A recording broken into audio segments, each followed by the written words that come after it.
I'm waiting for the other place. I do really appreciate you coming on, taking the time to talk. It's always good to get a chance to sit down. And I'm sorry that I'm dealing with the aftermath of my neighbors, because that's a whole interesting conversation right there. And even now, like they're blaring music right now, so it's weird. Yeah. No, I've been there before, man. Thanks for having me on. I really appreciate it. But No, no, as far as the whole neighbor thing, like, we'll keep it going. yeah. I just don't understand people like that. So we're now live on both YouTube and Instagram. So we got some people coming in. The first thing, obviously, thanks for being here. I appreciate it. Oh, my guy Ryan's here. And occasionally I'll call out stuff. If I see a question on YouTube, Instagram, I'll call it out. And people on over here can put their questions up and we can get them right on YouTube. So you guys over there, if you want to come over to YouTube, it's a great place to be. Mark Doherty. That was a fraternity brother of mine. I don't know if that's the same guy, but I haven't seen that name in forever. So, Kevin, talk about you, wood grain junkie. Let's start this, right? As we always start. Tell me your origin, because I'm dying to know, first of all, how you became wood grain junkie, why the name came to be, and where you are now. Yeah. So, I feel like my story is no different from like a bunch of woodworkers, right? Like we're grinding, we do the 9 to 5, we come home and we're just trying to, get our hands dirty and tinker with things and that kind of stuff. And that was sort of like what I was doing, coming home after a long day of work. And this was back in like 2015. It's been a while. Yeah. And so I was always just kind of tinkering in the garage and just kind of making stuff for the house, that kind of stuff. But I think, backtracking a little bit, like, I've always had like these corporate jobs where you punch in and punch out 9 to 5, and then a bunch of overtime. My background is in instructional design. So I was creating, instructional material for like training classes. Like my last bit was for a software company, and I was designing training programs for them. And out of like my couple decades of work, it was only like literally the last 4 years that I really enjoyed work. And even that was very like, it got to a point where it's like, man, this is crazy. I do not enjoy this, and I'm getting older. I wanna spend more time with the kids and all that kind of stuff. And it was just like, I gotta change something. And the whole time I was kind of like still woodworking, and just as a hobby. Yeah. But when I did start, I think I started my Instagram, and that's sort of like, like everybody else, you start an Instagram, you post photos, some videos, that kind of stuff. And then it just kind of grew from there. So it wasn't like an overnight thing where I went from, 5,000 followers to we have like 97,000 followers. It wasn't instant. It was a lot of work for sure. Well, it's always a lot of work to build up the audience. Just for a moment, so you had the corporate job, you're doing the training, and then you started doing the work. So you're working full time doing both jobs back then, and then you started the Instagram. Yeah. So the Instagram was still a hobby. So like throughout my career, it was always just a hobby, and then just kind of posting on the weekends, or working on projects over the weekend and stuff like that. I think it wasn't until like my final this last job that I had, which was like the 4-year stint that I had at the software company. It wasn't until like the last year and a half, maybe 2 years, that I was really contemplating, like, man, I got to do something different. I need to build on top of what this is, whatever this was, which was Instagram, and whatever I was doing. And so I just knew that I needed to get out of that and Right. and somehow figure out what I could do with Instagram. Like at first I thought I was going to be like an influencer or something like that. Yeah. We all think that, right? Have that personality. It's hard. You know, everyone thinks I'm going to get on there. So for me, it was, I'm going to get onto Instagram. People are going to buy all my stuff. I'm going to make these beautiful pieces of furniture and people are going to see all my furniture. Right. Um, Mhm. and I do want to, before I go on, Wood Grain Junkie is the best, highest quality, best customer service and amazing personality, which is all the stuff that I want to talk about and get into today. Yeah. So, um, so you're doing this stuff. Let's first, where did Wood Grain Junkie come from? The name Oh before. man. Yeah, so the name, this is back in 2016, right? So I'm like, I didn't even know it was gonna be like a business at the time. I was just like, Mhm. what's something that's cool, and I don't know, And so I created a list, and I forget, I probably have it somewhere, but it was maybe like 5 to 10 different names, and Wood Green Junkie just stuck out to me, and I was just like, let me play around with this for a little bit, put it on there, put it out there, and I don't know, I just kind of kept it. And you know how sometimes you use something, you kind of Yeah, grow out of it, you're like, I got to change it.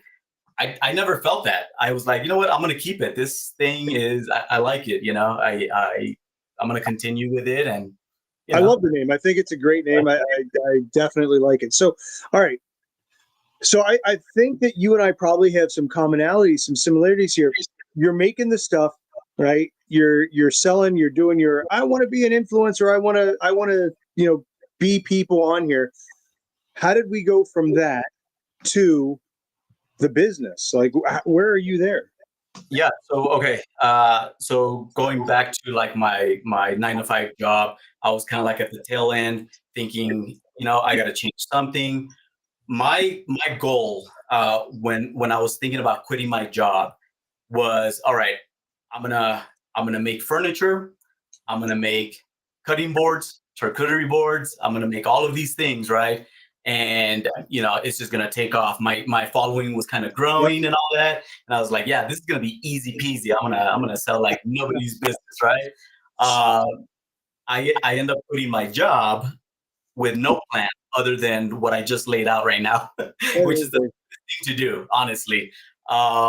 But I had saved up some money. My wife was Yeah. still working, and so we were okay. I was like, all right, this will give me some time to figure it out, and if it fails, then okay, good. I'll learn something, and I could always get another job and just kind of like start up again. Did you give yourself a time frame there? Yeah, I think it was kind of like 6 months Okay. that I was kind of figuring out. Okay, like at the end of 6 months, if this thing is not growing, if we're not doing anything with it, then that's when I'm going to give myself time to like go back. And like I didn't burn any bridges. So I was kind of like, you Yeah. know what? If I need to make some calls, I'll go back and I'll start working again. Yeah. But just kind of like taking that risk and just like I said, I didn't have a like what is it called, like Business a plan. yeah, I didn't have a business plan or anything like that. I remember it, and I quit my job November of 21. So end of the year, holidays are coming and stuff. I Yeah. have no plan. I was kind of using December to kind of figure out like what my plan was gonna be. Uh, January rolls around, and I still don't know. I had just bought a CO2 laser, Okay. and, and the idea was like I'm gonna make cutting boards or furniture or whatever. Use the CNC or the laser to laser engrave stuff and cut things and do all the cool stuff, right? Yeah. And what I ended up doing literally the first month was handyman work. Of So course. yeah, I went on to next door, and I just kind of put it out there. Hey, if anybody needs, I created a page, like a Yeah. business page or whatever, and I just put it out there like, hey, if anybody needs any handyman work, put up some TVs and that kind of stuff, let me know and I'll come over. And so I honestly, at that time, I was like, oh my god, there's something here. Like I could really build a crew and start this like handyman kind of like Yeah. you Yeah. know agency or whatever. Luckily I didn't do that because I don't know, that seems like a whole nother can of worms. It uh, is. Yeah. I did that for about a month, and then I went back into the shop and I started kind of like doing what I originally planned to do, which was like the cutting boards and the furniture making and all that stuff. And along the way, I started sort of like trying to figure out how to do things,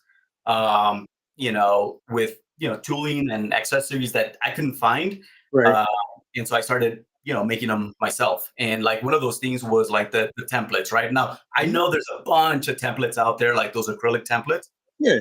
So like I'm not being innovative in any way, but like the designs that I wanted, Hmm. um, I was able to create myself. And so I had the laser, I started cutting them out, and I started using them in my videos. And so then that's when people started hitting me up because I was just using them for my own sort of, you know, uh, uh, projects. And people started hitting me up like, "Hey, do you sell those? Can you sell those? Like, how about sell me some or whatever." And so I did. I started selling them. Um, I don't remember if I had already created an Etsy shop or if that's what kind of launched it, but that's where I started on Etsy. And so I started like posting those on there, and people were buying them. And I think that's sort of like where it started, kind of taking off little by little. So this is interesting. Real quick, someone asked, "Where are you located?" I don't. I'm not even sure. Where are you? Sorry. Uh, I'm in Colorado. Okay, I thought I, you were. So yeah. I think this is interesting because you and I have a lot of similarities here. Like I was saying, for me, the big thing is that where I started out, I came on Instagram. I'm like, okay, I'm going to sell furniture, and it's the jigs that have taken off for me. And I love to see that you were able to jump onto that plan and say, okay, I can make this into a business, because that, I think, is where a lot of people have problems, is recognizing this is an opportunity. How do you monetize that opportunity? And so let's, obviously, I want to continue on in that discussion. You've got your Etsy, you've started to build that up. Yeah. So yeah, I'm on Etsy, start getting some sales, and it wasn't like it just like popped off and like we were Mhm. like on a roll. Like Etsy is great because it's a marketplace, and it drives all the traffic and that kind of stuff. But it was still kind of like like one of the biggest things I guess as a business, that's super important, I feel, is social proof. If you don't have any like reviews or Right, people are right, not talking about your business, like people just don't trust you. right. um so it's just sort of like building that brand and just kind of putting your name out there and hoping, not hoping, just making things that work so that people can actually leave reviews, positive reviews, right? And I think that's when you kind of start taking off. It's like getting that social proof. So one of the things that like we've done from the jump is like, customer service has always been like top of mind. We get a bunch of emails and messages, people asking questions, and like we're a small group. It's just literally my wife and my daughter and myself. So like we're trying to tackle all the messages and all the customer support and then everything else that comes with a business. But like that social proof is super important. Yeah. So I just went and looked you up, and I want to just show everyone. So Wood Grain Junkie, right? He's got 5,000. Is that 800 or 862 sales, and that's great. Like, look at that. Right, 1,665 shop reviews. I can see like that makes a big difference to me as a buyer. Um, Social proof is key. Wood Grain Junkie is great. I plan to buy a board. I plan to buy a board every day a year for my family as they get married. Amazing quality customer service. Couple of those. And sorry, Ryan. By the way, do you think the tariffs will? Yeah, let's talk about that in a couple of minutes. Harry Brown. Hi, Vanessa and Joey. I wanted to say hi there as well. So I think, like, I love, again, that is really important, because as a purchaser, I'm going to look first at that to see what the quality is. I was looking at boots today, and I don't want to do that because that has 3 stars. I want to do that one because it has 5. Yeah. So I'm guessing here, based on a couple of things that I've seen, you do a lot of work in the customer service arena. How do you ensure your customers, right, have a good client, a good interaction? Let's say that. Yeah, I think so. The reason why people reach out to us, I think one is they're probably, I mean, there's several reasons. One of them is like customer support, like, hey, how do I put this together? Or recommendations, what kind of router bits, what kind of, how do you hold down your templates? How do you, a lot of that like technical support kind of questions. And what we try to do is not just, and this is one of the things that I hate the most is like, even when I reach out to customer support, like these one liners, Yeah, like, oh, like, whatever the answer is, go figure it out. I hate that. yeah, And yeah. we try not to do that. We try to be kind of like as clear as possible. We have a bunch of videos like on YouTube that we kind of refer them to. If there's something on that we offer on our website that we don't on Etsy, we direct them to like a different solution. And we say Yeah. like, hey, maybe this works out for you, maybe it doesn't. I don't know. I've referred people out to competitors or whatever, because if they need something and I don't carry it, then I at least want to give them some information or the option to like for make their life easier Right. essentially. And I think at So the end of it, that's what it is. It's just kind of helping them out and making their life easier, which I feel has helped us out, help them out, helps us out a lot as in return. well, I think that your background in that corporate education probably plays a big role in figuring out how best to set up the things and give people the information. Yeah, for sure. So like yes and no. Like so what we would do as far as training is like we would like lay out a training program, and it would take months to Right. to develop, right? You're a teacher, so you know what it's like building a curriculum and that kind of stuff. Right. I feel like when I'm trying to create a video or a tutorial or something, that holds me up because I want to make it perfect and I want to explain everything. I want to detail everything. And like I've been sitting on a video for like the last like 6 months. It needs to go out, but I'm not happy with it because I know it's gonna raise a lot more questions. So then I try to answer those questions preemptively. Yeah. Yeah. But it is a bit of a hold up. But I don't know. Hopefully, some of the videos that I have made, it's just kind of been like me talking in front of the camera and just like going to town. And so those, seem to help, as well. Well, what's really funny you say that. There's a comment in here from To Helen Black says, "Thank you to me. This is to me showing how to make the my tabnet." Right. Um, I have a video that I have made for that to show how to make it, a full length YouTube that I just haven't had the time to make. Right. It's all about time and finish. Right. It's all about time and getting it done right for the customer. Because really, and I agree with you. Like I think so. My customer service, my stars, if you will, are really high for the same reason. I want to make sure that the people coming through get what they need. And the other thing I want to point out to everybody here, Kevin's sort of a competitor of mine in some ways. We have some crossover into things that we sell. Um, and that'll bring us back to this conversation from Brett. He says, I have a design for a template. I have a design for a template. Do you offer custom made templates? And if so, what are the rates for those? And that's a great question on two different ways. One, how do you price your items? And two, do you do stuff like that? What was the first question that you asked, Logan? How do you price your objects? Yeah. Because it's hard to price what we're spelling. Yeah, no, it is. It is. So like as far as pricing, like, we take like whatever the cost of the full sheet is and we break it down into like manageable, pieces. And that's what we use to essentially design our templates and that kind of stuff. And so we have sort of like different standards. Like we have a standard size that is like a just the handle Right. portion of the template.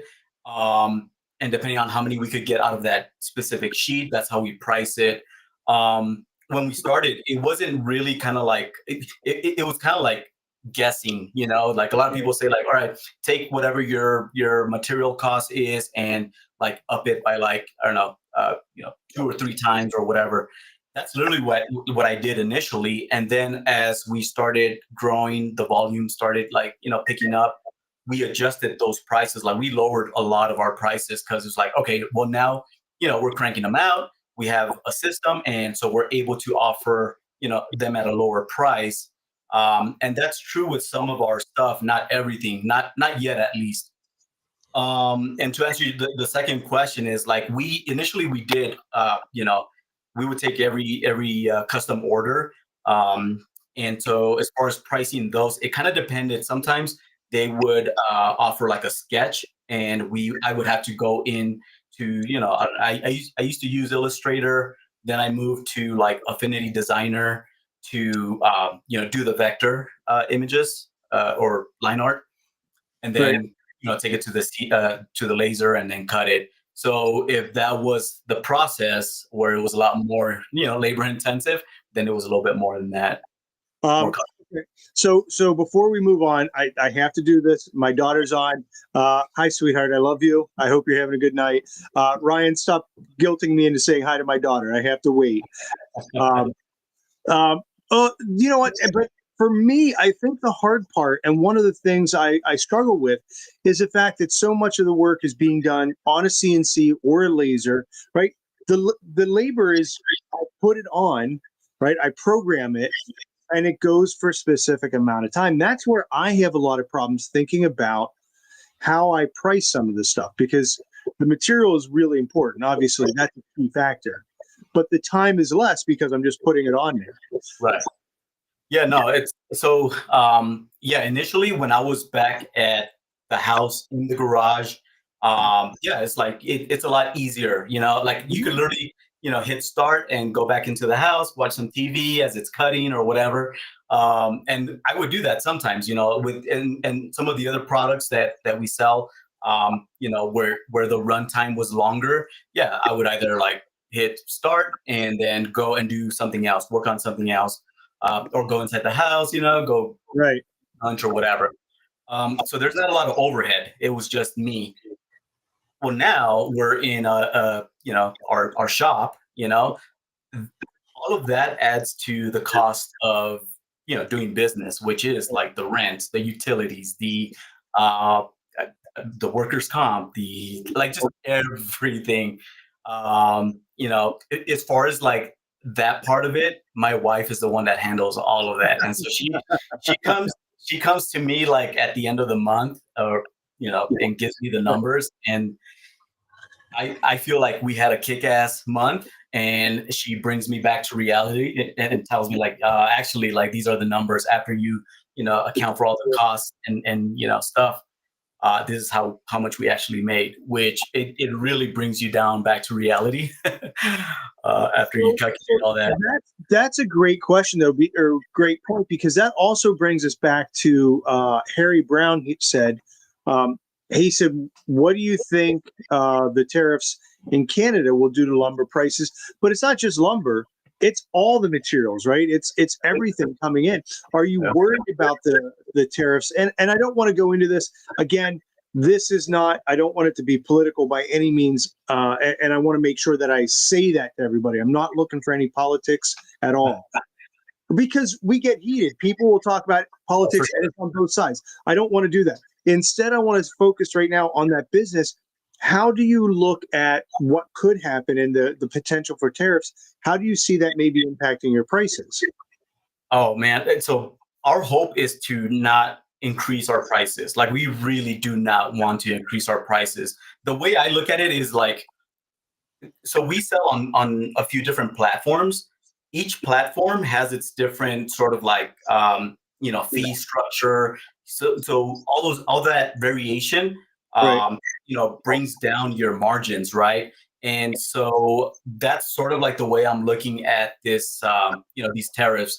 Obviously, we're keeping tabs on it. We have, a couple suppliers, and they haven't indicated anything that I mean, they don't know either, right? So they're sort of like, these suppliers, obviously, they're huge companies, so they may pass on the cost to me, to us, and then like I said, I'm hoping not to raise the prices, but it might mean that maybe we don't sell on certain platforms because you know their fees are too high and margins are a lot less, you know? Right. And so maybe that's a way that we combat that. I still don't know. I can't give you like a solid answer, but like, you know, if that's one way that maybe we kind of tackle I that. mean, I think that's valid. I mean, we again, this is sort of a what if question because we don't know. And you know, I find myself using a lot of acrylic.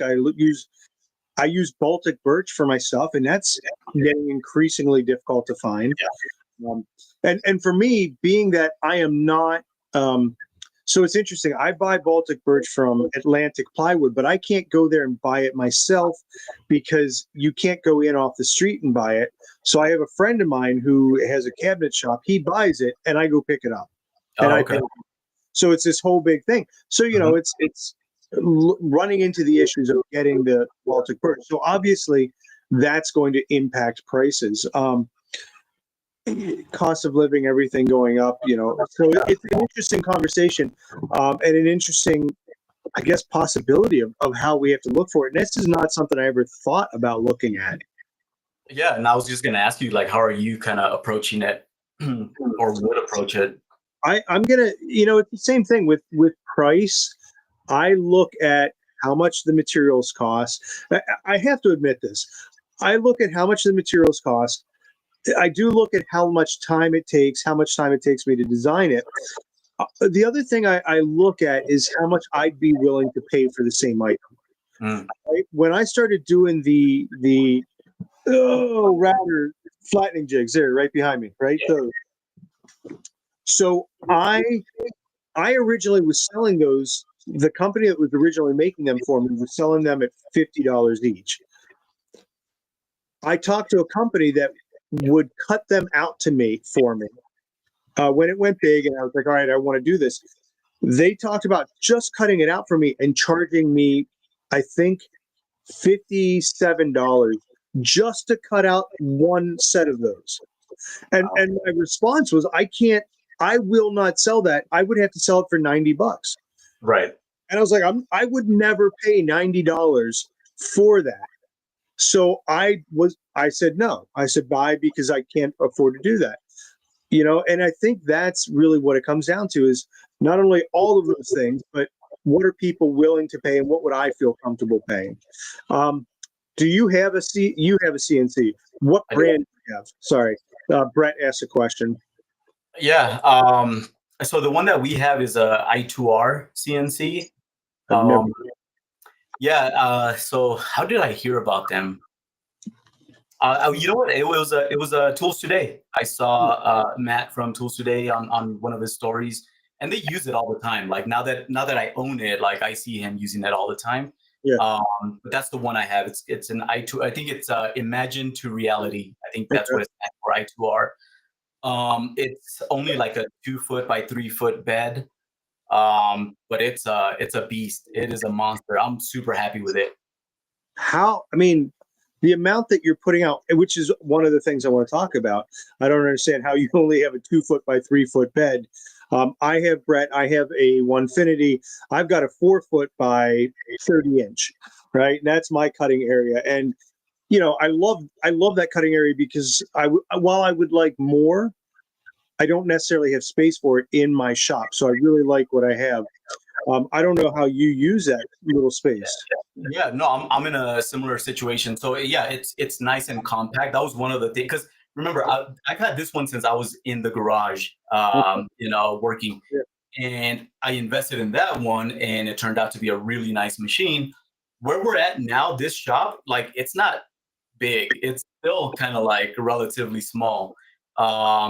Even though, so this is crazy. So going back to my initial sort of plan of making furniture and making, you know, kitchenware and that kind of stuff, I invested in like a heavier duty planer, some other machines Yeah. That that I'm makes not sense. using right now. It's like they're just sitting there. They're just in the way. And so we've shifted a lot, you Yeah. know, where to the point where, yeah, we would make some stuff, put it on our website, it would sell, and but we weren't making Right. consistently. And so what we did now is like we just kind of we didn't remove that page where we have all our kitchenware, but we we kind of hid it away, so to speak, because we're not making any like Right. kitchenware anymore. Right. No cutting You boards, don't no need furniture. it. Right. Yeah, and it was just more of a distraction on the website. And so like now I have these machines, and the plan right now is to at least think about getting rid of those or moving them to storage or something, That's so hard. that we can make room for more CNCs actually. Yeah, but that's hard though. I mean, as a person running your own shop and everything, like, but I like having that. I like that. I like, right? You like the idea of if I need it, it's there. So, what is your best seller? Uh, it depends. It depends on the week or the month. Sometimes, so we have our router base plates Mhm. on every platform right now. So we have them on Etsy, on our website. We have them on Amazon, and we just started with Tools Today as well. So you could Oh, get them nice. on Tools Today. Yeah. So Congratulations. thank you, thank you. Those sell great. Now, I can't compare all of our products to the base plates because we don't have like the insert plates um, on all the other platforms. We have some like on Etsy, Yeah. uh, but primarily it's on our website. But even the fact that they live only on our website, we still get a bunch of sales with those, especially like the aluminum insert plates. Right. Those are big sellers for sure. Are you're not making those, are you? You're buying those? Yeah, I was gonna say that's a little bit different of a beast. Oh yeah, no, believe me, I thought about getting one of those big old like Yeah. aluminum CNC machines or whatever. But again, I don't have the space. Yeah. Yeah. So those are sourced. Uh, Yeah, I mean, some of the stuff you have to that makes perfect sense. And again, similarly, it depends on which month and everything else. I do want to I talked to Tools Today once. I need to follow up with them because I'd like to get my flattening jigs on there. But let's talk about this because this is where you and I originally talked. And one of the things I wanted to bring out to the people is what platforms are you on, and let's talk about the pros and cons and differences about each of them. okay, yeah. So right now we're on 4 different channels or platforms, I guess. So we'll start with like the website. We have that on Shopify.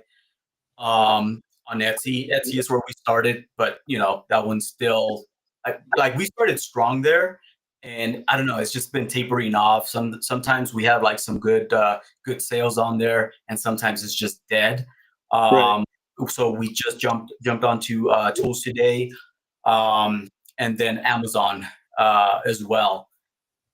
I would say that out of all of them, from a business perspective, I would concentrate on Shopify or your website because that's where you have the most control. Like Right. when you're on Etsy or Amazon or anywhere else, like you like, yeah, they're your customers, but they're not really your customers. Like you can't reach out to them freely with like an email blast or like, hey, new product, come check us out or anything like that. Like like we just don't have that luxury like you do with your own website. Right. Um, and all the email subscribers as well. Like you have that list, and like that list is so freaking valuable, and you just don't get that with any of the other platforms.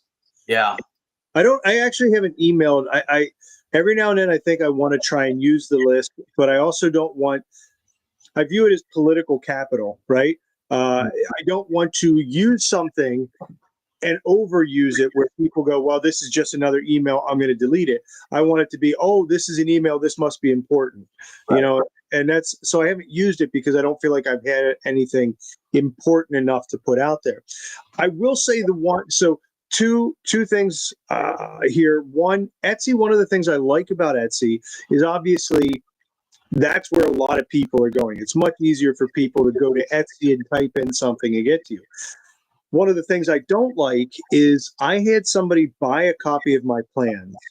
They downloaded the plan. The email that went to it was so there's their name on the credit card. The email it went to is their first name at their last name.com. Right? There's no There's no chance that anyone did this, and it was a false purchase, anything. They went to Etsy and said this was a fake purchase. Oh, wow. I contested it. Etsy came back and said, no, sorry.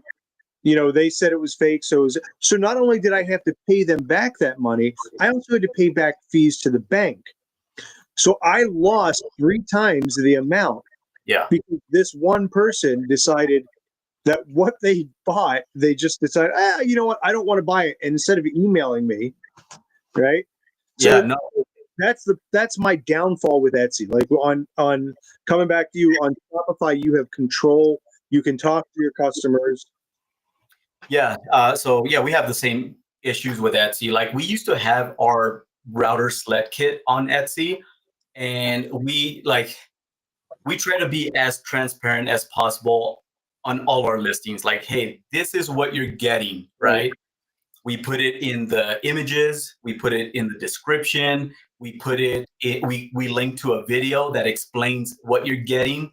And it was a mess. Like everybody thought they were getting a full router sled with the router, like they thought they were getting everything for like $100. I'm like, what?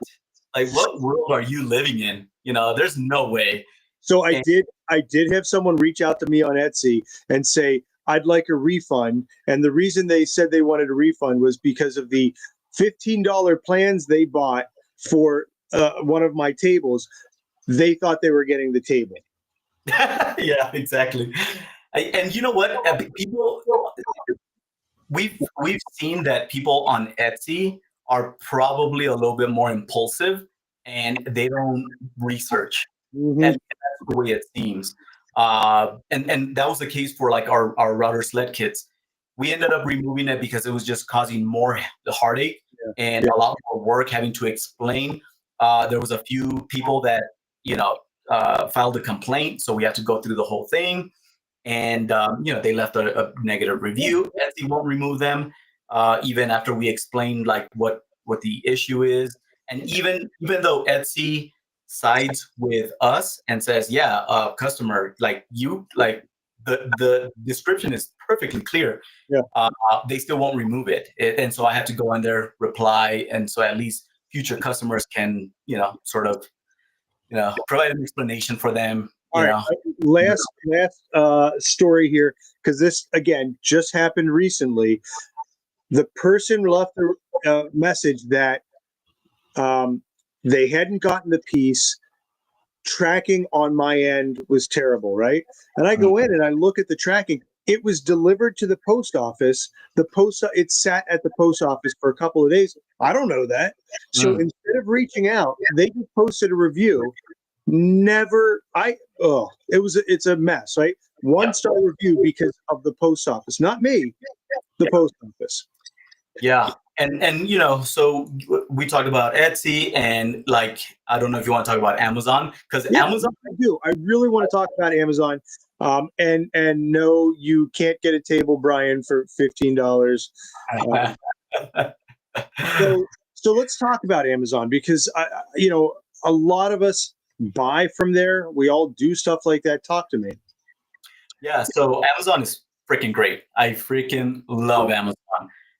Problem is that you're gonna pay like a pretty hefty amount to to list on there. But I think once you go through the hurdles, like setting up your account, getting brand registered, and doing all of that stuff, it's a great platform. I mean, like, who doesn't go on Amazon? Like, right. Everybody's on there. And I say it's like, you get the visibility, which is freaking great, but you do also run into the same issues as Etsy. And Amazon is all about customer service. Like, they don't give a shit about sellers. It's all about the customer. If they order something, they expect it right away. Make sure that, like, they'll ding you for not shipping it out like next day or whatever. And you could set different parameters as far as like when you're gonna ship in, that kind of stuff. But when it comes to reviews, like one, good luck kind of tracking them down.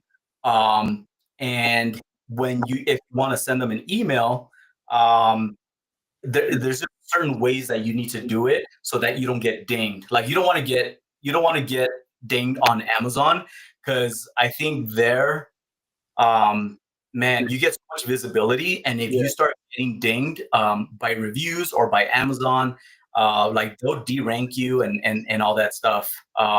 Luckily, we haven't had any like major issues. We'll get the occasional like, oh, 1 star, I never received my package. And the way Amazon is great about that is that as long as we use their system to ship out orders, then it's on them. They take full ownership. So the review stays on there, but their review is kind of like crossed out, and it doesn't affect your rating. And so, and we've had a couple of them, but yeah, like Amazon, they take responsibility as long as we use their system to buy the shipping labels and that kind of stuff. Yeah. That's pretty cool. I really do want to try it. What are some of the hoops that you need to go through to get listed on Amazon? So listing is like fairly easy, honestly. I think if you want to be a brand on Amazon and be brand registered, that takes a little bit more steps. It's not complicated at all. It's just like more. Like for example, like Wood Grain Junkie, we're trademarked. The name is trademarked, and as long as you have that pending, and they give you like a case number through the USPTO or whatever, you use that number to register on Amazon as a brand. And those are sort of like the first steps of getting registered and that kind of stuff. The thing about Amazon too is that it takes such a long time for things to happen. Like literally, even if you want to update something on your listing, like you update it and then it'll take, I don't know, like a couple hours sometimes. If you want to update something on your homepage, your sort of like your web page on Amazon, that one could take like 24 hours or longer or whatever. And everything is reviewed on Amazon. Like you can't, like your photos are reviewed. They have like certain specifications. And so yeah, all of that takes time, I guess. And but it's not difficult. It just takes a long time. Well, I think the key thing, what you said, is if you want to sell it as your brand, as opposed to just selling it as a person. I'll have to look at that. I wonder if you can just start selling and then go back and try to put the brand out there, afterwards, add it to your name. So that's a good question. I'm not sure. I'm sure you probably can. But like, I feel like you should probably get like your name trademarked. Try to get it registered regardless. Cause that's sort of like, you don't want somebody going out there and using your name. That's the one thing about Amazon or Etsy or pretty much anywhere. It's like somebody can steal your designs, your products, your name, and then it's like, it's shitty, but people do it. So I mean, that brings me to another thing, and this is, so there is another company out there that I keep seeing pop up on Facebook a lot, and one of the things I've noticed with their stuff is a lot of it is strikingly similar to some of your stuff, specifically like your router table, the way theirs is designed. You know what? Crafted Elements. I don't really care. I'm going to say it. Every time I see I'm trying to be politically correct, right? I'm trying to be nice, but screw it. Every time Crafted Elements comes up, like I see this router table that looks like yours. Obviously, there's the trite question, the stupid question is, how does that make you feel? I can imagine. I know we all can, right? What do you think about when you see that? Like, is there anything you can do? Is there anything you want to do? Yeah, no, it pisses me off for like 5 minutes, and then I move on. And the reason why I kind of move on is going back to like the social proof.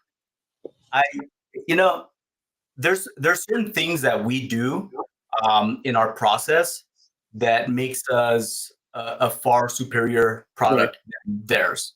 And this is solely based on me looking at their listings and their photos and that kind of stuff. I could tell what they have on there right now is the product that we listed like when we first started making base plates. You Right. know, I can see that it's cut on a laser. There's no finishing touches. I know the counter bores are, probably done on a like Yeah. there's like certain things where I know they're, or at least I feel they're doing them a certain way that they're not going to be at the same quality as what we offer. Because what we do is one, we cut them on a CNC. We chamfer the edges so they're nice and clean. All our counter bores and stuff like that. You're going to get a perfect fit. And so quality is like way better, I feel like, and also just based off of all the reviews that we've gotten, as far as those things, like people I got an email today actually telling me about Crafted Elements. They're like, hey, I see you offer very similar things, and I like their company and I like your company. But do you off? Oh, and one of the comments that he made, which sort of proves what I'm saying, is that he said, I can tell that your products are better quality. Yeah. Which to me, that speaks volumes. Like I love getting feedback like that, because it's going to take us a lot longer to make. It's going to take us, a few extra steps to get to the quality of product that we have. But at the end of the day, and that's why I said, like, it pisses me off for like 5 minutes, but then I move on. Like I think there's a couple of ways of building your brand. One of them is you just kind of, take this design and steal that design and grab that one over there, and then you just try to, pump out as much as you can. And it's for them, it's a trend or whatever, and it'll phase out. For me, like, I'm trying to build something more than just like the router base plates or the insert plates. Like, the brand for us is like everything. Well, you've got a lot of stuff.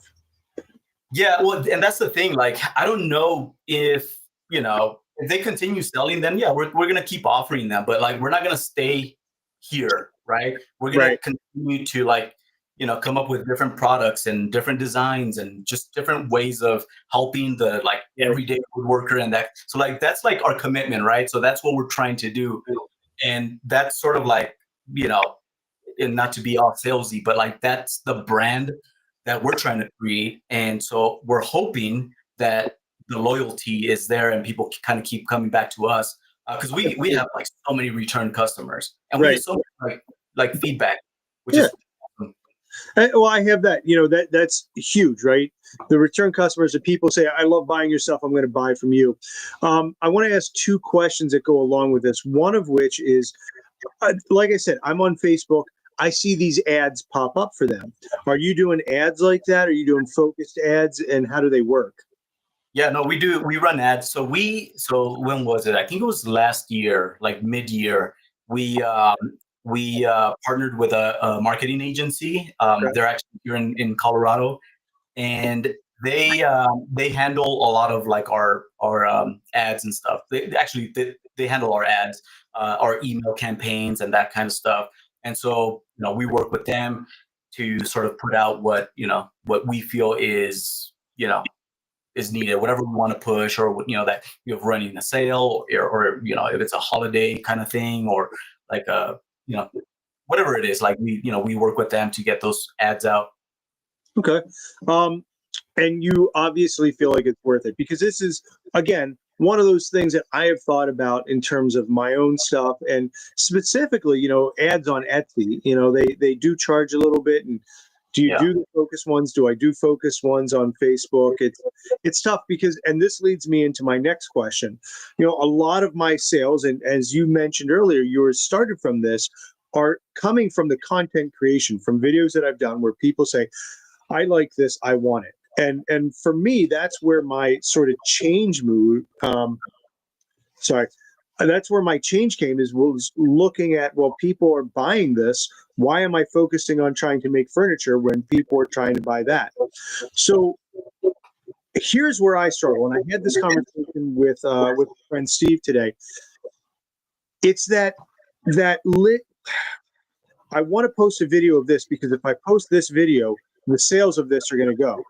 But if I post this video today, and then I want to post a video about it tomorrow, right? People over time are going to be like, why am I looking at this guy's page? It's always the same videos, the same products. He's just selling me stuff. How do you work around that? Like, what are your thoughts here? Yeah. So one of the things, so let me start off by saying, like, I am not consistent on Instagram or YouTube as far as like, I wish we were at a point kind of like tools today where they're like cranking out, content, nobody's business. Like, we hope that we could get to that point, in the near future, but we're not there yet. So right now it's kind of stagnant. Like I haven't posted on Instagram, at all. So like I'll preface that with, or I'll preface it that way, but I don't think people care if they see the same thing, or maybe not the same exact video, Right. but they come across it. Cause like when you think about it, like people are just scrolling, right? Yeah, If they don't want to, they just kind of scroll by, they'll scroll past or whatever, but you're putting it out there, and you're putting it out there for new viewers, new faces or whatever. So, and then I think that's where kind of like the algorithm kicks in, and it'll, push it out to other people and that kind of stuff. So I don't think like, again, I wish we were more consistent. Like I'm going back to all my old videos, and I'm trying to post those, or repost them, and just kind of cycle through those, because I don't think people care. And it's almost like the email campaigns. I had the same thought that you did initially, which was like, well, I don't want to spam them. I'm just gonna send them like one email a month. Man, that's like the worst way to think about it. I don't know how many emails I received from like Woodpeckers and Rockler and Tools Today and all of these. I But I keep them. delete half of them. I delete 3/4 of them. I don't even look at them. Yeah, yeah, for sure. I don't, I'm not going in there and buying every single time or whatever, but maybe it's different from a business perspective, just kind of keeping tabs on, what's going on in the woodworking community and that kind of stuff. But, I'll take another brand as an example. And there's a couple brands that are freaking killing it. One of them is Brunt, the workwear. Yeah. Dude, I bought so much shit from them because I get those emails, and like half of them, I look at them, I'm like, okay, later I'll come back to it. Next day I'll get another one. Oh yeah, I'm gonna come back to it. At some point, I'm kind of like, all right, I have some free time. I'm gonna click in there. They're running a sale, and I'm making a purchase, and that's kind of like the sort of cadence. Like you probably have to look at 7, 8, 9 emails before you make that purchase. But Brunt is different. Like they've grown so much. Like I was following them when they were like, I think they've only been in business for like 6, 7 years or something like that. Like that, right? Yeah, and they just like skyrocketed, and they're just doing awesome. So I really admire that brand, but like it just kind of goes to show, like they're pumping out a bunch of emails, their content, they're running static ads, they're running video ads, they're posting like random stuff. It seems like on their social, but I don't know, it just kind of resonates. Yeah. So yeah, I have a hard time. So this is something I've struggled with personally. Is I would like to offer a sale. I really would. I think it'd be great. However, if I'm being honest, my margins really aren't there. When I offer a sale, I'm like, oof, that really, I'm losing so much money by, and to me, a sale is 5%. What's 5%? You're like, as a buyer, half the time I see 5% off, I'm like, what is that? It's, I don't know. I do like that. Ian Garnett said, great point about constantly emailing the customers, being on their mind.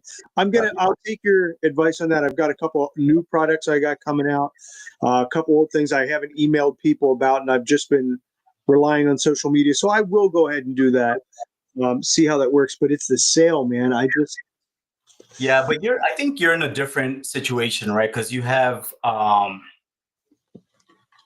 so I guess you have your 9 to 5, right? And this is more of, Well, my wife doesn't work, so this is, my wife lost her job last year.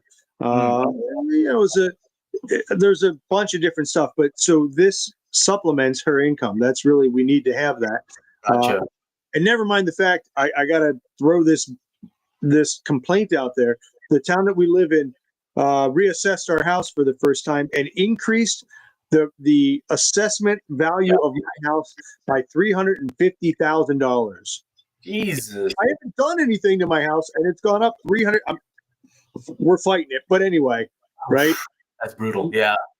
And we have killer taxes here, like just crazy. So anyway, that's beside the point. But it is like the money is important to me. I'm running a business because I need that. So Gotcha. It's tough. So I guess what I would say is like, hopefully you could at the very minimum break even with if you're running a sale, right? Because I think part of the reason why you want to run a sale is to get customers to buy your products, to try them out, and to become loyal customers. Right.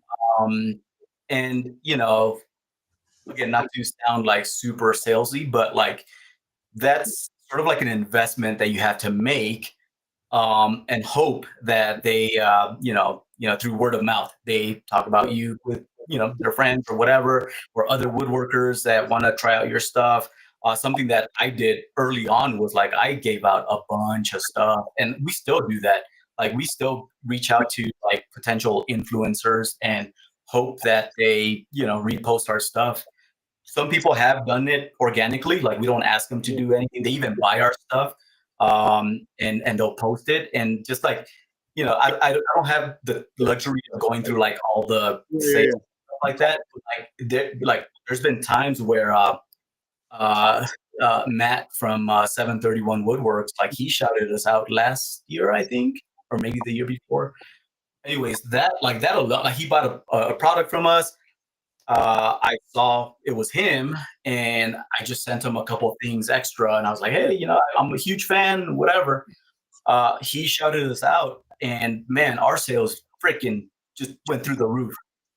And there's been people that do that organically, and there's others that we reach out to, and we're like, hey, can we send you some stuff? And we do, and nothing comes of it. But like we're not, we're trying to like get our name out there, so it's not like it's not a contract. We're not like they're not obligated to like do anything with them other than try them out. If they like them, they keep them. If they don't, they toss them. I love that. So there's a couple of things. Number one, Mr. Bruce Wang from Microjig just said really cool Microjig partners there. I love Microjig stuff. Ian again, Garnet, and I want to ask your thought. First of all, I never received anything from you, so I didn't get a chance to do that. But now that we're competitive, man. Listen, I do at some point. There's so many different things I think we could work together on. But sorry to cut you off. I just wanted to say, just to that point, is that I've been wanting to reach out to you for a while, even before we kind of started talking and stuff, because I was tinkering in the shop, and I was making those dovetail grooves, like a kind of like a plate, like a hold down plate or whatever, with the dovetail grooves. We partnered with Microjig, and man, they've been freaking awesome.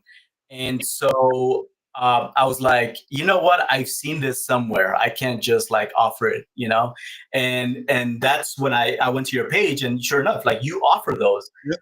Now, I'm not going to just go and start offering them. Like, I would rather reach out to you and be like, hey, dude, let's do something with this. How can we make it better? Let's collaborate with this. And maybe that's something we do. Like, I'm not just going to, take an idea, Wait. So Imama_2, is that your wife? Yeah, that's my wife. She's on Instagram. He can't see your comments, so I'm very sorry. She's like, the wife is watching, and I got you. So I got you. Actually, we'll talk about that. But so this brings me to the second part of this that I think is really important. And Ian already said it. I actually wrote myself a note so I didn't forget it. What do you think about the difference? You've been doing this for a while. Sale versus a giveaway. How do you see a giveaway working? How does it help you? What are your thoughts? So I've done several giveaways. It hasn't helped me at all. It doesn't really do anything. We've given, and like, it sounds kind of crude and like selfish, like, oh, I'm giving you a bunch of stuff, like Yeah. do something for me. Like that's not That's the point. the But reason for the doing it. point of doing a giveaway is to draw attention to the channel and It is. hopefully in some way drive sales or at least awareness of it. And that's exactly what it is. And so with our experience doing giveaways, and like, don't get me wrong, we're going to continue doing giveaways. We'll continue partnering with people to do giveaways. Like, we want to give stuff away. Like, don't get me wrong. The issue is that a lot of people think that giveaways converts to like, or transfers to conversions or creates conversions or whatever. It really doesn't. And like, yeah, there's some awareness for sure, but like our follower, number doesn't go up. Like, it kind of is still kind of stagnant. I know part of it is just like Instagram. I don't know why they do what they do, like their algorithm or all the changes that they do. Like, Yeah, I've noticed that too. I've been at 97,000, followers for like forever, right? And at some point, you just kind of get frustrated. And you're like, okay, well, I like, obviously, maybe I'm not feeding the algorithm with content and that kind of stuff, and that's a whole other issue. But when it comes to like, if you're trying to drive sales, Instagram is not really that platform. It's good for awareness for sure, but for us, YouTube has been like the biggest sort of like driver of of sales. That's good to know. Like, I do. Sorry, pause. It's 9:01 over on Instagram. If we get cut off, we're still on YouTube. It's still live here. We're going. So if you want to come over there, if that happens, if not, this will be live on YouTube tomorrow or tonight. Actually, it'll be live as soon as we're done. I just got to finish up. So that's the thing, right? What you get maybe that giveaway bump, and then some of those people unfollow you immediately. But in some ways, it's almost like doing a spam, not the spam, but multiple email messages. By doing that, at least people will see your name, hopefully. And speaking of which, I have you know what? I'm going to ask right now. I have a 52nd birthday coming up in 3 weeks. I will be 52, and I'm thinking about doing a little giveaway for that. I'm going to give away at least one of my trim router flattening sleds, the small ones. Maybe you want to give away one of your handheld things? Yeah, I'll give away the whole set, our round single grip, our dual grip. Let's chat about some other things that we could give away. I'm just thinking, literally right now, I'm just like, oh yeah, oh yeah. So I hadn't thought about it, so I don't, I don't want to put you on the spot, but I'm going to do that for my birthday. I would be more than happy to, man, and happy early birthday. I can't believe I'm this old. Like, thank you. I really can't. I don't know. Like, at one point when I was in the Navy, I was convinced I was going to die before I was 21. I know it's grim. It's a weird thing to say. I had this knowledge in my body that I was going to be gone by the time I was 21. And at the end of my 21st birthday, the day, I was like, well, something just isn't adding up. I don't understand. So every day, every day's amazing. Yeah, no, that's very true. Like, if I could, so I'm 45 now. So I quit my job when I was 40, I think. Yeah, 40, 41, somewhere around there. Man, if I could pass on like a simple piece of advice that hopefully a youngster can listen to, it would be that, man, start early. Like, don't waste. Like, if you have some ambition to like start something, fucking do it. Because you're not. One of my favorite expressions is, I'm gonna butcher it, but I'm gonna try to get it out. Every person has two lives. Your second life starts when you realize you only have one, and that's exactly kind of like what happened. Is like, man, you think you have so much time. It's like, oh yeah, I'm gonna get started at this point or whatever. If you don't make a change, like, it's not gonna happen. And I think that's probably like one of my biggest regrets, is like not starting when I was younger. And I could only imagine like where we would be if I had done it. I would like to push back on that, in that there's also the cliche, everything happens for a reason, right? There's a time for things to happen.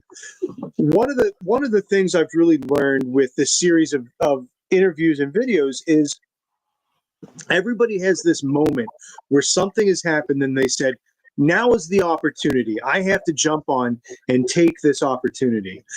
And I think it's really looking at that and being aware of the opportunities that come up and being able to use that opportunity to grow. You know what I mean? So I agree with that. The second life your first life begins when the second life. But I think it's also the combination of I have to know when it's right, because the other part is that when you're young, we again, youth is wasted on the young, right? Yeah. I had no idea. I never would have considered any of this. Yeah, no, that's very true. Like I think back at my, sort of like my young, my young days, my 20s, Yo, like I one, I don't think I would have it in me to kind of venture out and take a risk. And even though I was doing a whole lot of other stupid shit, right. like starting a business wasn't even a part of my, it wasn't even in there, you The know? dedication, the time, right? Yeah, yeah, no, for sure. So, I mean, I agree with you though. Like, and for me, I will be retiring from my teaching job in, I don't know, 6 years, something like that.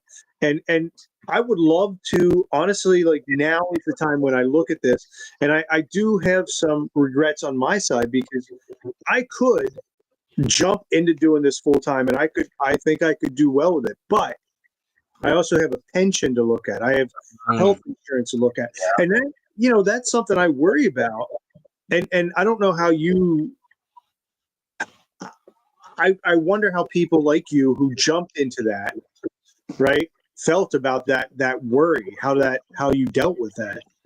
Man, that one was tough because going back to like my last job, like leading up to like the end of that, like I was making really good money. Like and it was easy work. Right. I just hated the politics behind everything. My creativity was like stunted. Like I couldn't, you really couldn't do anything, express your creativity and do it your way because you always have a boss and that boss has a boss and all that kind of stuff. So it's like you're very limited in what you can really, do. But it got so frustrating that I was like, okay, I need to change something as scary as it is. I need to make that jump, right? Right. So like, yeah, the first year was brutal, man. So like when you kind of like break off from the 9 to 5, like the Yeah. cushy job and like the stable job and all that stuff, like your goal is literally to replace your income. Right. Now that I have my own thing, how do I replace my income? Right. And that didn't come as quickly as I thought it was. And and when it did, like I said, my wife, she kind of brought me back to reality. Like, hey, like, yeah, yeah, like we made this much in revenue, but like you're not pocketing all this money.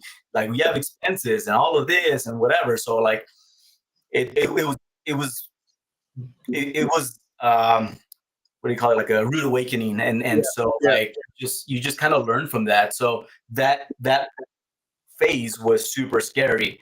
Once we got into our rhythm, like we're like, okay, now like sales are coming in, it's more consistent, we're being more active on the socials and ads and all of these things. um so much so that a year later my wife quit her job.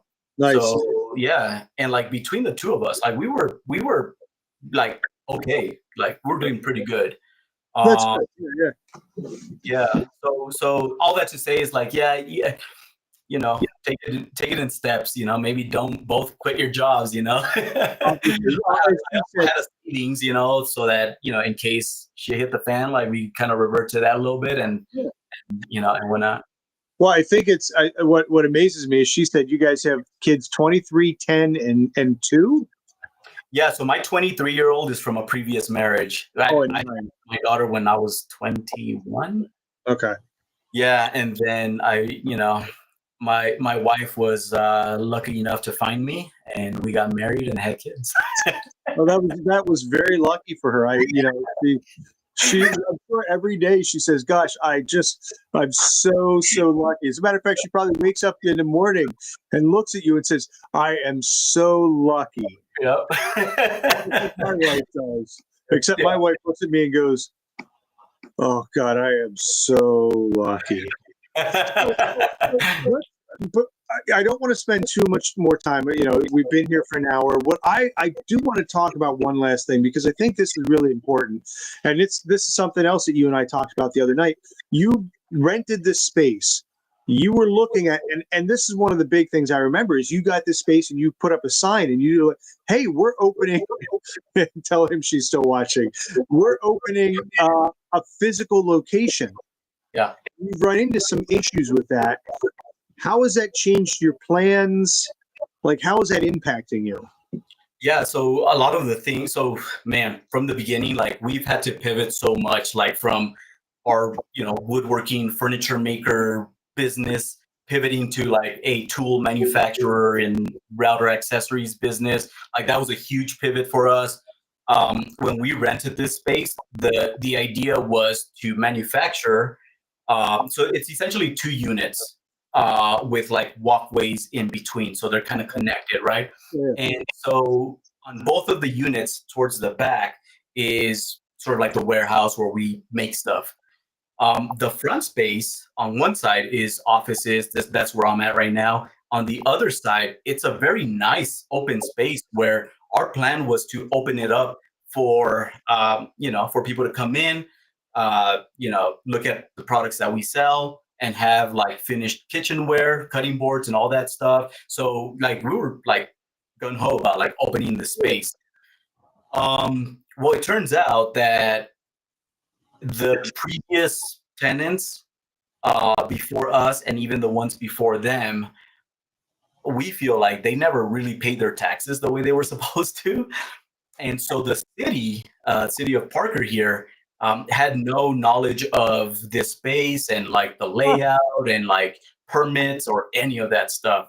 And so they said like, well, and the reason why it came about, or the reason they found out, is because we applied for our sales tax license to operate here in Parker. Yeah. We're trying to do everything the right way. And so it turns out that there's no like plans, no nothing, no history essentially. And so they told not the property owner, or the property manager. They told us like, yeah, we're trying to figure it out and blah blah blah. And they told us, to get those plans and the reviews and all that stuff, it's gonna take anywhere between 40,000 and 100,000.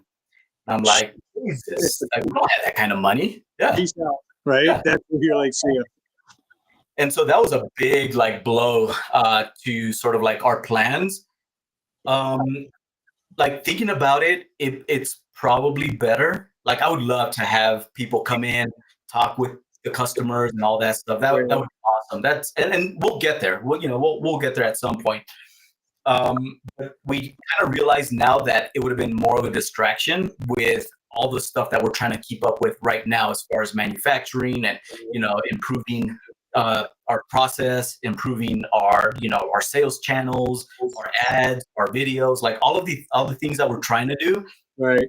Having to sort of monitor the storefront, that would have been a huge distraction. It would have taken so much time. It's almost like having to check emails every morning and attend to all the administrative stuff. Like that takes a lot of time, and that's necessary. But like the storefront would have just been one more thing that we would have to cater to and attend to.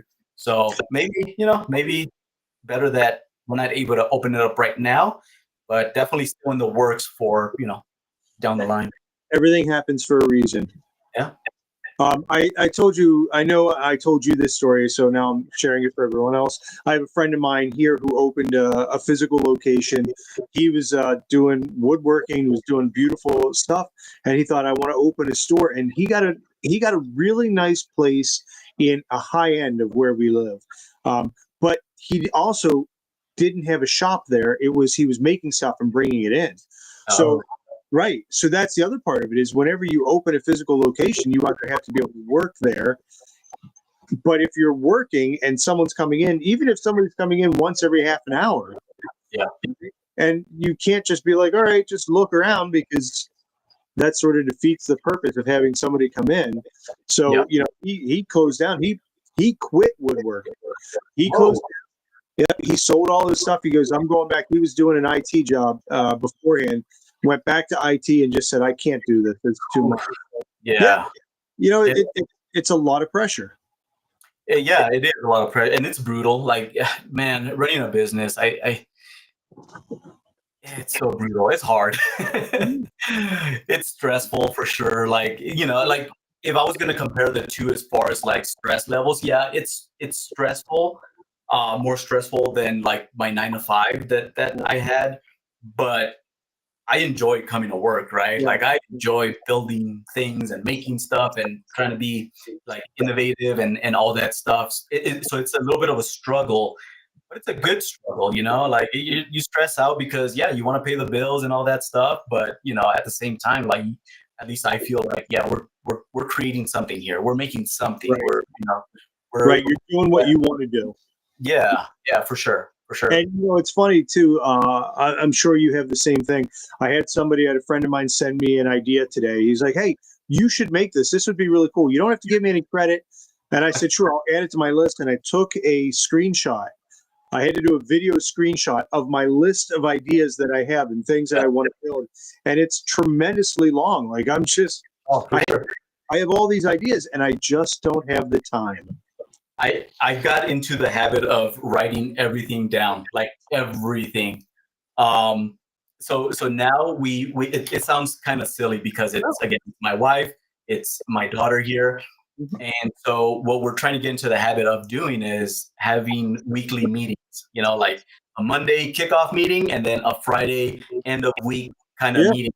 And like going back to like thinking about my 9 to 5 and all that, I fucking hated meetings. I hated them. But what ends up happening is that, we're thinking of things and we maybe I bring it up to my daughter, not to my wife. And so like there's a lot of miscommunication. And so like we use that time to like really regroup. What are we going to get done this week? And what do you need from us, kind of thing? And then we meet on Friday, so tomorrow we'll meet and be like, all right, what do we get done and where do we go from here? Right. So I think it's super important to have those meetings, in my opinion. Well, my wife and I sort of do the same thing. She does the bills. She's the CFO. Yeah. I manage everything else, and she does that. So no problem on my end. I'm happy to do everything. No, Yeah. but it is, and we have those meetings, and I think they're good. The other problem, the other thing that comes about is that you guys are a family business, but while you're family, it's also a business. So you still have to have those, even the conversations of, well, I would have preferred you to do this, or I'll take care of this next week if you do that. Yeah, no, for sure. Yeah, we've had some dinners that's just super awkward, but we get through them. I'm gonna have to let you go next week. For sure. I have to. I'm sorry, I can't approve your PTO. Right. I need you here. I had to have that discussion with my daughter because what was it, December? She went back home to California to visit her family and stuff. And man, it was brutal. It was like I had to go back there and start making stuff because we had to keep going. And I was so pissed at her. I was like, hey, look, no more. Like you get a week here, you get a week there. Do not combine them. She was gone for 2 weeks. Oh no. Yeah. Your wife says it's only awkward when he disagrees. Yeah. Yeah, she's always right. She's also the CFO. She runs all the numbers and all that stuff. And I just my main role now is just annoying my wife and my daughter here at the shop. I don't even take that on as a job. I just do it for fun. Yeah. All right. So listen, we're going to end here. If you could give somebody one last piece of advice, the people who are, still here, who are listening, what is one piece of advice that you might say to them about business, anything with what we've been doing here? Oh man, I think embrace change is probably like the biggest thing, and be prepared to like pivot. Like it's not always gonna. It's never honestly, it's never gonna go the way you planned it. So even if you had a complete business plan, unless that's all you do. That's why I laugh when you say like, oh yeah, talk to Kevin. He's a businessman. I am no businessman. We've had to pivot so much. So I would say that that get ready, like be ready to pivot and embrace those changes. There's a lot of things that we've had to change throughout the last couple of years, and like we're not even making any furniture, being one of them.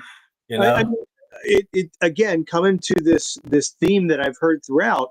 It's taking advantage of or recognizing the opportunities as they arise and going into that. Whether it's a viral video, whether it's something that is selling that is outside of what you expected, I think that's huge.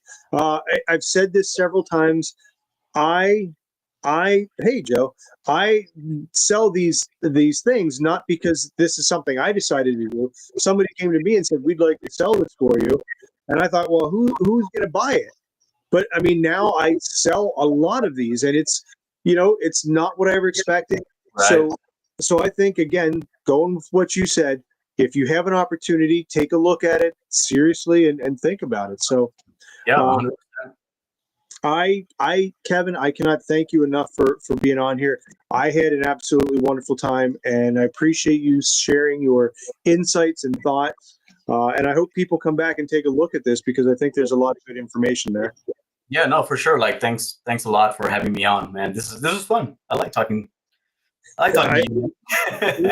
We're definitely going to have to do this again. We'll have to revisit, see how you pivoted. If I were to name these things, I would call this one Pivot and Change.